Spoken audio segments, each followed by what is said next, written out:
Iran is a country that, over the past 30 years, has managed to extend its control to the fringes of a vast empire with strong bases in Iraq, Syria, Lebanon, Yemen, and several other countries at various levels of power and influence. For many Arab states, Iran is considered a major enemy, while for others, it is an important ally, and globally, Iran is a complex number, difficult to understand and handle within the political and military balance equation of the Middle East. In today's episode, we will explore the military strength of Iran. We will analyze Iran's war strategy and together understand the 5 pillars of Iranian deterrence doctrine and how this doctrine is linked to the modern concept of hybrid warfare. In June 2019, the Iranian Revolutionary Guard shot down an American unmanned drone over the Strait of Hormuz using their domestically produced Cordat air defense system. This incident occurred amid high tensions in the Arab Gulf region and almost sparked a war between Iran and the United States, had it not been for then-President Donald Trump calling off a retaliatory American strike at the last moment. However, the event highlighted Iran's deterrence capabilities. Most Western officials view Iran's military strategy as inherently offensive, aimed at enhancing Iran's power to restore the borders of the Persian Empire. Some officials see it as primarily defensive. I believe both views lack precision. It's neither purely offensive nor defensive. In reality, it encompasses nearly all elements of advanced defense, accompanied by a provocative and hostile policy by Iran towards its enemies, which can make it appear offensive, but its main goal is deterrence. Who does it aim to deter? Primarily, its strategic enemies, notably the United States and its allies in the region, particularly the Arab Gulf states, from any attempt to exclude it from regional power calculations, invade it, overthrow its government, or deal a crippling blow to its military capabilities. Before you watch the episode, I want to ask you a question, and I'd like your response in the comments. Do you think Iran is capable of achieving the necessary deterrence against the United States and its allies? The restrictions on Iranian armaments since the Islamic Revolution in 1979 and the toll of the Iran-Iraq War have significantly reduced Iran's conventional military capabilities, forcing it to strengthen unconventional military capabilities, including alliances with state-level militant organizations, and build a high deterrence capability, as it's a military power unable to directly confront threats or challenges. Iran focuses on the vulnerabilities of its main adversaries to make the cost-return calculations unfavorable for attacking Iran. For instance, Iranians are well aware that American casualties have heavy political consequences internally in the United States, which the American leadership struggles to bear. This understanding has led Iran to develop its strategy on multiple levels to deter military actions against it, particularly American military action, by increasing the cost of war for its adversaries. The Iranian military strategy is based on 5 main pillars or determinants, which I will list and explain in detail. 1. The historical and permanent likelihood of military confrontation with the United States. There is no trust in America. 2. Iran must rely on itself for armament because no one else will provide it. 3. Tightening military spending and investing wisely due to sanctions and because the economy is perpetually exhausted. 4. Adopting an asymmetric or non-symmetrical deterrence strategy, as all its adversaries are much stronger than it. 5. Iran's geopolitical situation in the region, which forces it to compete and possibly fight over interests. Let's elaborate on this point. The lack of trust between Iranians and Americans dates back to before the Iranian Revolution. Trust between them collapsed in 1953 when the Americans and British organized a coup against the elected Iranian Prime Minister Dr. Mohammad Mossadegh because he wanted to nationalize the Iranian oil industry. This step would have brought Iran closer to the Soviet Union and threatened Western interests in the Gulf region. From the time of the coup, problems have persisted between the two parties. The Iranian people have not forgotten the American support for the last repressive Shah regime, Mohammad Reza Pahlavi, nor the American support for Saddam Hussein during the Iran-Iraq War.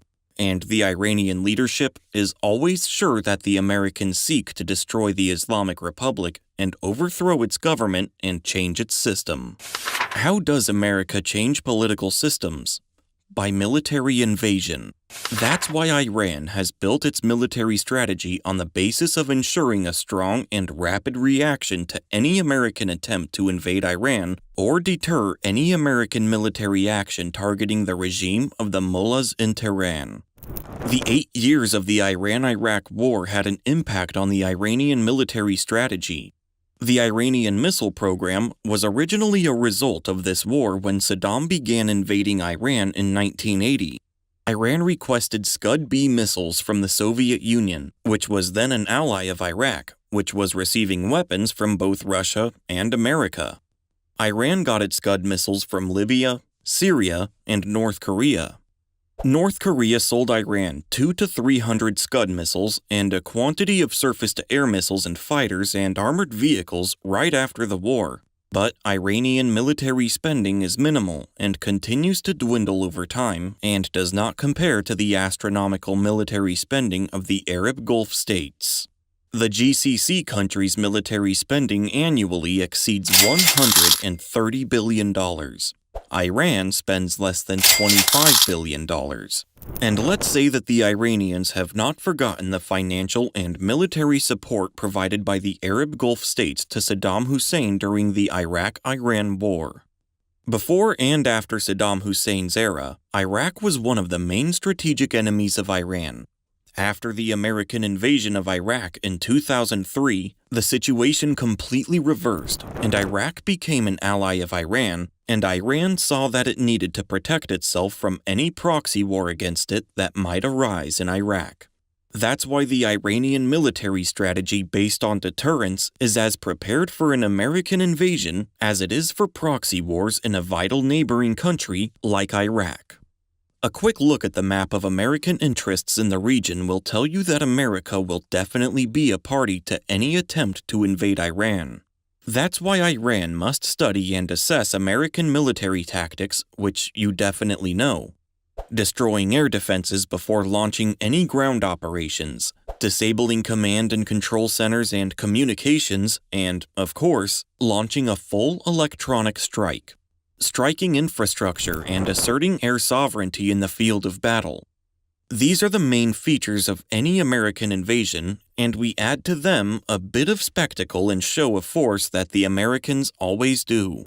Aircraft carriers and attack ship groups and major bases in the Middle East and strategic bombers are part of this show, which, of course, aims to destroy the morale of the opponent. To counter this tactic, Iran designed an asymmetric strategy. What is this asymmetric strategy? North Korea, China, and Russia are masters of this method, by the way. But what does it mean? As I said a while ago, it's a way to deter your stronger enemy. How? To achieve asymmetric or non-symmetrical deterrence, you need to achieve two things. First, anti-access, which is denying the opponent access to the locations it's supposed to control. In short, it doesn't pass. How do we achieve this anti-access? We account for it in ballistic missiles and cruise missiles and submarines and air and space systems like satellites and drones and radars everywhere. And we prepare for electronic disruption attacks. And we prepare to deploy special operations forces ready to engage in conventional and unconventional combat.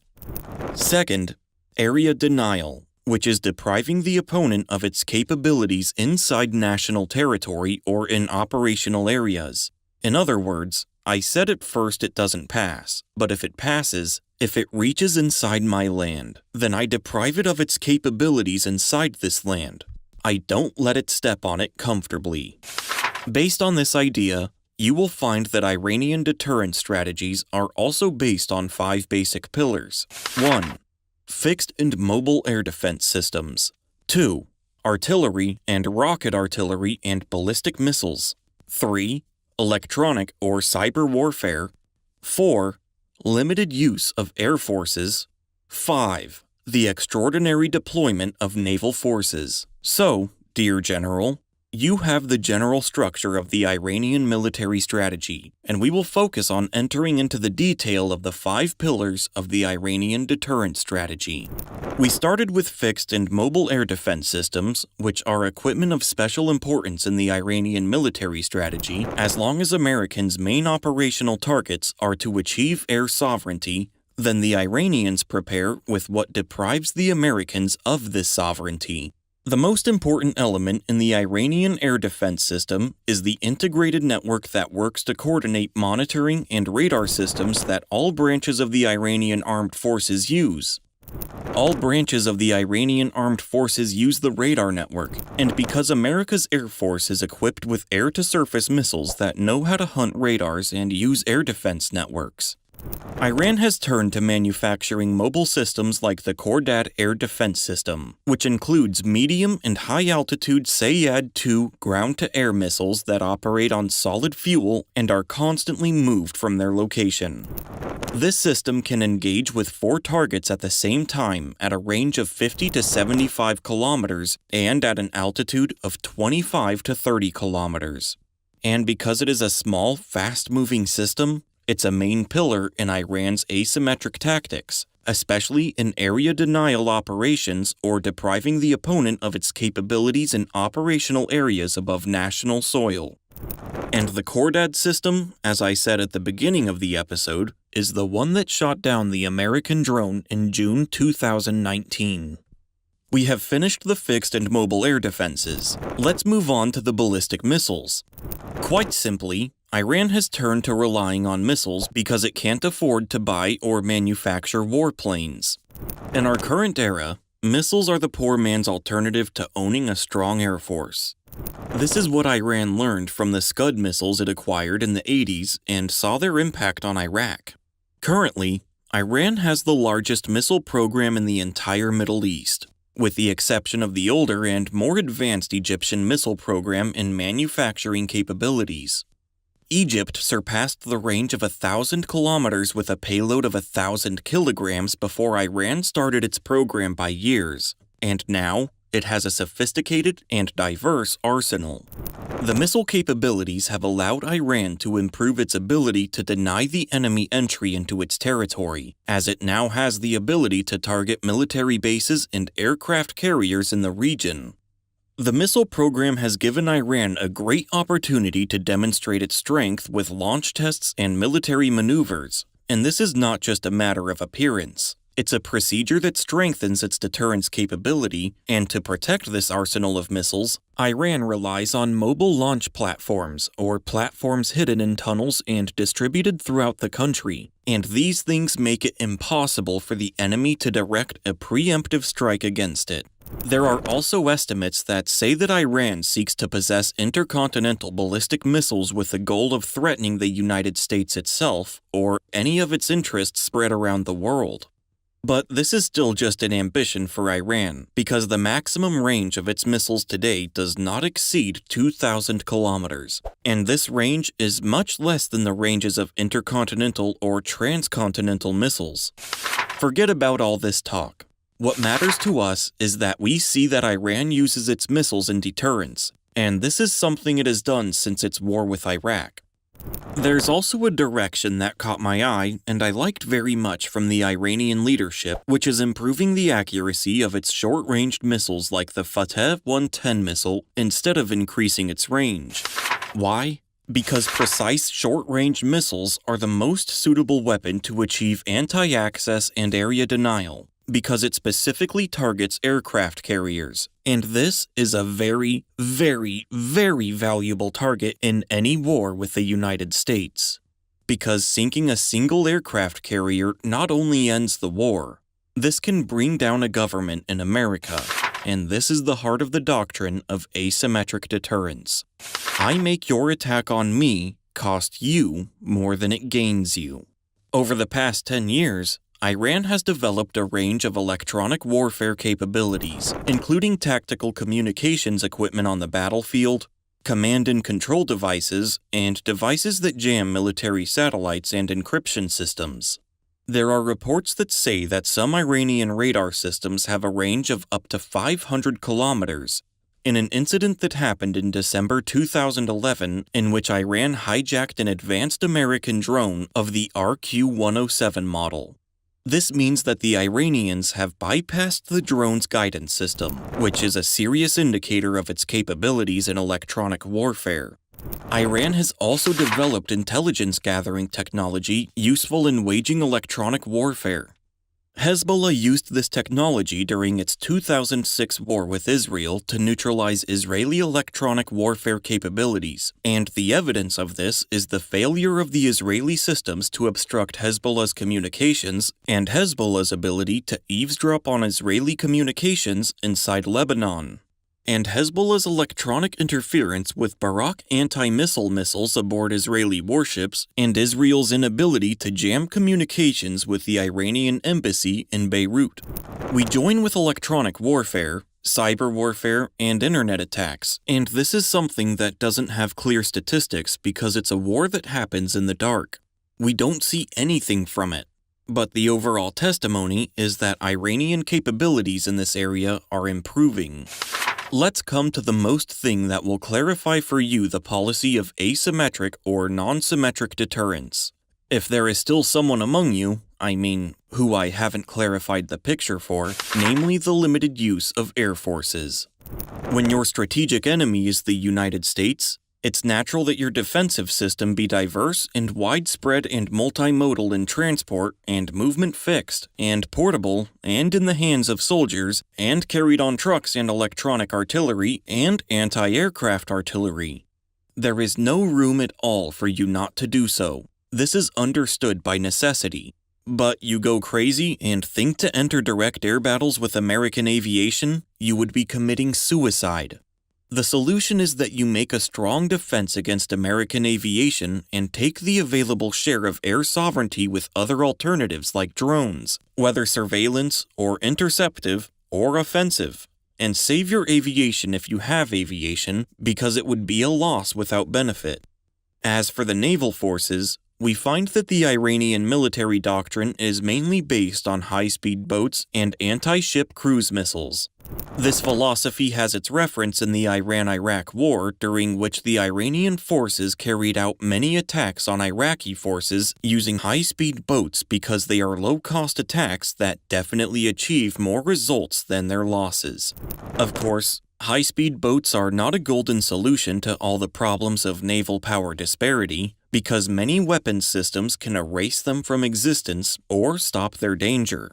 That's why Iran has a different way. Iran has between 3,000 and 5,000 boats ready to engage in attacks in large numbers. About 100 boats in one attack, and those that are destroyed are destroyed.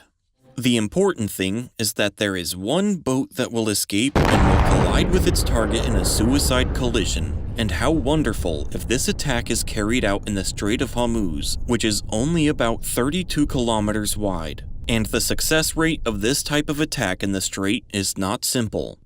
This is in addition to the short-range missiles I talked about a while ago, which are also designated to target ships, as well as naval mines that, if they don't destroy the ships, simply their presence disrupts the enemy's ability to move and assemble. I won't talk about strategic depth or about Iran's employment of armed groups in other countries, such as the Houthis in Yemen, or Hezbollah in Lebanon and the Shiite militias in Iraq, and how it might use groups loyal to it in waging proxy wars against its enemies. I won't talk about its political influence in its national security environment, because this episode is focused on the Iranian military doctrine. I will talk about the application of the Iranian strategy. Deterrence capabilities are no longer exclusive to the great powers. On the contrary, ideas of asymmetric deterrence are more available in the hands of medium and small powers in a concentrated manner, and available in the hands of groups as well, not only states, and Iran is no exception. The exception is that Iran has the courage to use its deterrence capability in the denial of space to a greater extent than many countries. An example of this is its provocative actions against American ships in the Gulf or against oil facilities in Saudi Arabia, whether by itself or by proxy. Provocative actions are part of the deterrent strategy because they at least remind its enemies that it is willing and able to make them lose.